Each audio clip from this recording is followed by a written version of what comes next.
Today we understand the two most common types of the maturity in crop plant. So depending on the purpose, there are two types of maturity. First is the physiological maturity and second is the harvestable maturity. But this is decided on the basis of purpose. When we grow the crop for seed production, the harvesting time of the crop is different maturity time. But when grow the crop for grain production, so the harvesting of the crop is depending on the different types of the maturity. So basically, depending on the purpose, there are two types of maturity. One is the physiological maturity and second is the harvestable maturity.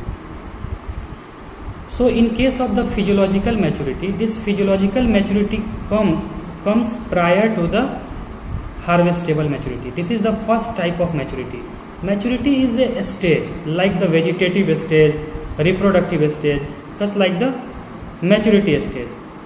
In case of maturity, when the crop achieve their proper maturity, then the harvesting is possible, because prior the achievement of the maturity, when you harvesting the crop, your productivity of the crop, your yield is poor, because the accumulation of the dry matter, the vigorness is completed on the optimum type of the maturity.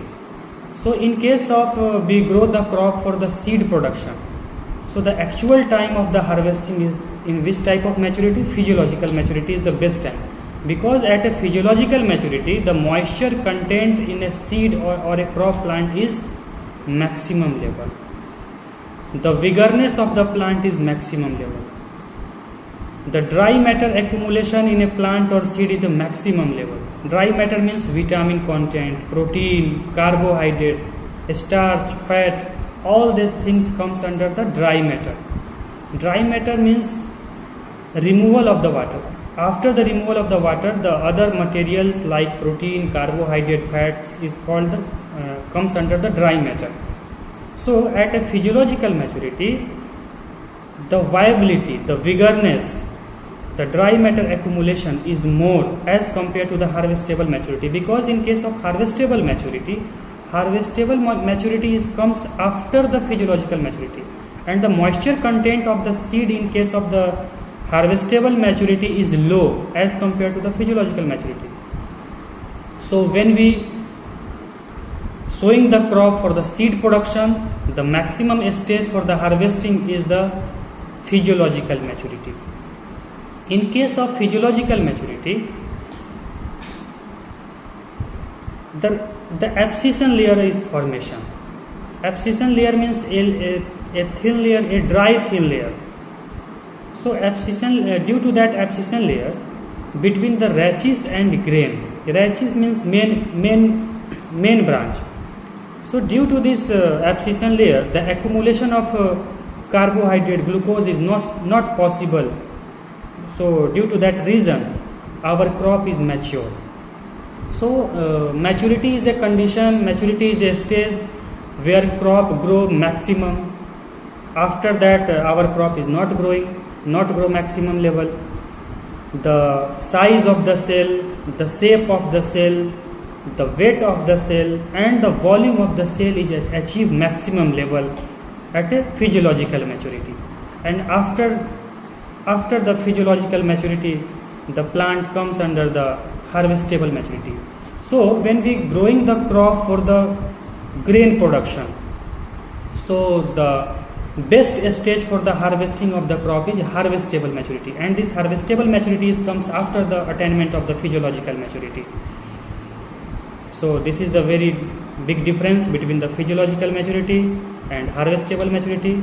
So this is the harvesting of the crop is decided on the basis of the purpose. When we grow the crop for the seed production, so the best time for the harvesting is at the physiological maturity, and when we grow the crop for the grain production, so best time for the harvesting is harvestable maturity. So this is the very important topic, because after the sowing of the crop, farmer wait for the harvesting of the crop due to the achieving the yield of the crop. So this is called the types of the maturity. One is the physiological maturity and other is the harvestable maturity.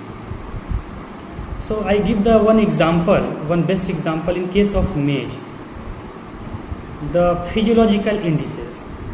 The black layer formation on the placental region of the maize kernel is best time for the harvesting of the maize crop in case of seed production, because there is a difference between seed and grain. The main part of the seed is embryo and the main part of the grain is endosperm. So seed is produced for the multiplication of the plant and the production of grain for the consumption process. So the seed certification and the genetic purity, physical purity is seen in case of seed production, but the genetic purity and physical purity is not much important in case of the grain production. So this is the two types of maturity. One is the physiological maturity and other is the harvestable maturity. तो ये जो है दो तरह का maturity होता है, एक होता है फिजियोलॉजिकल मैच्योरिटी और दूसरा होता है आपका हार्वेस्टेबल मैच्योरिटी. तो अगर आप सीड प्रोडक्शन कर रहे हैं किसी भी क्रॉप से, तो उस क्रॉप का हार्वेस्टिंग आपको फिजियोलॉजिकल मैच्योरिटी पे करना चाहिए, क्योंकि फिजियोलॉजिकल मैच्योरिटी पे जो सीड का मॉइस्चर होता है वो ज़्यादा होता है as compared to the harvestable maturity. Plant का विगरनेस ज़्यादा होगा, ड्राई मैटर का जो एक्यूमुलेशन होता है वो मैक्सिमम होता है फिजियोलॉजिकल मैच्योरिटी पे. तो इस स्टेज पे, फिजियोलॉजिकल मैच्योरिटी के स्टेज पे अगर हम प्लांट को हार्वेस्ट कर रहे हैं, जब हम सीड प्रोडक्शन करना चाह रहे हैं तो हमारे लिए बेस्ट होगा. लेकिन अगर आप ग्रेन प्रोडक्शन करने के लिए क्रॉप को लगा रहे हैं, तो ग्रेन प्रोडक्शन के लिए अगर क्रॉप को लगाए हुए हैं तो वहाँ पे आपको ये सलाह दिया जाता है कि आप कौन से मैच्योरिटी पे हार्वेस्ट करेंगे, हार्वेस्टेबल मैच्योरिटी पे, जो कि फिजियोलॉजिकल मैच्योरिटी के बाद में आता है. तो ये डिफरेंस है. Okay, thank you.